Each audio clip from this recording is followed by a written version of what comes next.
Some people out there might think these people have no reason to be sad or to complain because they're making so much money. But once in a while, sellers ends up at the sad side of this equation. Or some of them even refuse to go ahead to finish the deal. Like I said, this does not happen too often, but when it does, we have to recognize it. However, before I go forward, I want to send a shout out to my 56 subscribers. You guys are awesome. I'm doing this because of you. The other day, I was talking to someone, just last week. I was talking to someone, and he was telling me, oh, an agent did not tell him what he needed to be prepared for closing his pre-construction. And I was like, dude, how long have you known me? That means you're not following my YouTube, because I have a video on there talking about pre-constructions and what to expect. It's the hacking the builder's mindset. When you know what the builder expects from you, you'll be well prepared to close a builder's deal. That guy, I must tell you, has nobody else to blame but himself. The videos are out there. If you like, watch it. If you like, don't watch it. But when it happens, you have nobody else to blame. Getting back to our topic today, sad sellers. I'm going to give you the conditions. There are few conditions, and they're serious, that can lead to a sad seller. Most of the agents out there will promise a seller, you know what, I'll get you what you want. The seller don't know any numbers. They don't know the statistics. They don't know the market. They don't know what's going on. They trust the agent for the agent's professional opinions. And sometimes agents, they just want a deal. And they believe, you know what, I can get lucky on this deal. This seller is asking for something ridiculous, but I don't want to bust their bubbles. And the agent just plays along, knowing fully well that that price cannot be gotten. I talked about a deal in one of my videos, went for over 200 days on the market. My deal to them was the only deal they got, and they still did not come to the negotiating table. For me, I believe all that was just the agent's fault. So when agents promise you a price and they cannot deliver, in most cases, you end up selling below the price that you had in your head. Number two condition that can cause a sad seller is mistakes done by the agent. So we're not talking about price mistakes anymore. We're not talking about pricing. We're not talking about money. We're talking about when agents come and they're just in a rush to list a property and they actually miss stuff. And we're not talking about cheap stuff. There was a case that I heard of, agents selling a house without having any idea that the house had solar panels. It was not on the MLS. It was not on any conditions. It was not on anything. I don't know how you miss solar panels. At the end of the transaction, the seller had to sue the agents. That was a big boo-boo. I was involved in another deal. The agent missed the purification system. I guess the seller made up their mind that they wanted to take it, and the agent never included it in the MLS.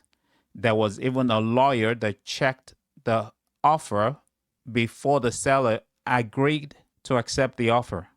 Even that lawyer missed it as well. It was a day to closing that it brought it up. Hey, can we take out the water purification? And I said, no way. That's another reason why sellers can leave a transaction not happy, when they leave behind stuff that they intended to take with them. And that's also on the agent. So there's a trend going on here. Agents have to do with a lot of sad seller equation right there.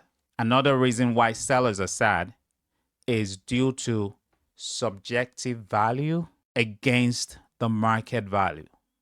Let me explain what I mean.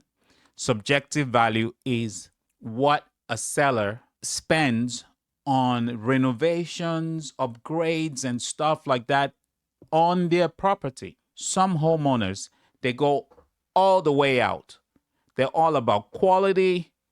They get the most expensive stuff when they're renovating their houses, or they're upgrading, or they're buying stuff. And then when it comes to time to sell, the buyers are shopping around, going along with the market value. Your property is only worth what the buyers in the market are willing to pay. It has nothing to do with what you've spent on your property.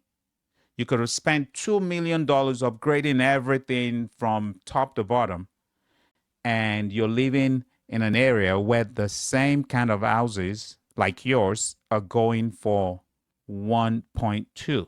To every buyer out there, your house is a 1.2, not a 2 million. It takes a buyer that knows quality, have the same value as you, to give you anything close to 2 million. The reason why sellers walk away sad is timing. Timing is everything. Let me tell you a little bit about timing. I sold a house during the bubble. It was a student housing. Cleaner spent days cleaning the house up. We'll give it a grade of maybe a C minus. The bubble market was not expecting you to fix anything. And that's exactly what I told him. I'm like, the market we're in right now does not expect you to fix all this stuff. Everybody wants to stage. It's always good to stage, okay? Don't get me wrong. It's always good to stage. But the timing that you're about to sell also determines if that staging is necessary or not necessary. When the market is hot and you know you have to sell, you want to sell, you must sell, put it up. Next condition is selling out of frustration. You put your property on the market and you ask for a huge number. And guess what?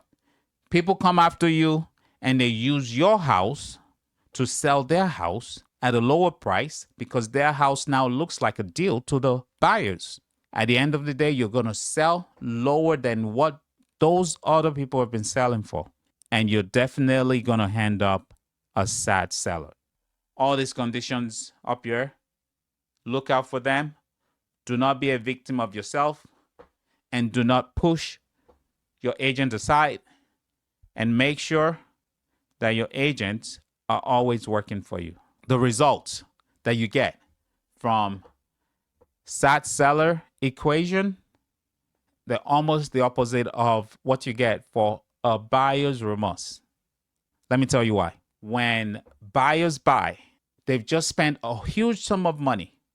So even if something was done wrong by their agent or something did not go right in the deal, a whole bunch of money just left their pocket. And usually they just wait on time to erase their buyer's remorse. The opposite is what happens with a seller's remorse. Even the sad seller is richer 100 times than a sad buyer. When a deal ends up with a sad seller, most of the time they're looking around for who to sue. Yeah, lawsuits flying all over the places. They can sue their lawyer, they can sue their agent, they can sue their mortgage broker because they have money. They've just sold a house. But the thing is, they didn't get as much money as they believed they should have gotten. Or they believe the agent made so many mistakes, it got to be sued. And sometimes they win. A sad seller is not the same as a sad buyer. Sometimes the sellers, they don't want to sue people and they're just dealing with their own depression and sadness all by themselves. When that happens, I can only tell you time is the only thing that can erase that. And one funny thing happens in a seller's remorse. In a seller's remorse, sometimes the seller wants to kill the deal. Sometimes they're successful, sometimes they're not. But when that happens, it's usually a deliberate lack of closing. Something deliberate they do for them not to close. It's most likely because the seller does not like the deal, remorse have set in, and they do not want to complete the deal, and they kill the deal. Sometimes sellers, they're very attached to the house. Maybe they were born there, maybe all the children were born there, and maybe the reason why they wanted to sell in the first place was not even something very important. And that's why one of the questions I ask when I'm called to come and list the house, I want to know why they're selling. I want to see how strong their motivation is for selling. That brings us to how to avoid a seller's remorse. Very easy. Number one, hire the right agent. Do not hire agent for due to volumes of what they've done. You want to check the quality of what they've done. You want to hire quality, not quantity. There's a saying, quality over quantity. The final thing to avoid is shortchanging your agents. You want to pay your agents their full fee. What happens when you do that? They go all out for you. Even though that's what they're supposed to do, but you paying them that full fee shows them that you actually appreciate what they're bringing to the table. An agent's fee is not even up to a finder's fee. A finder's fee in the business world is 10%. And still yet some people do not want to pay. And then they end up with something like a seller's remorse. My name is Yemi. Thank you for joining me today. Do not forget to subscribe. Again, shout out to my 56 subscribers. You guys are awesome. And I'll see you all at the top.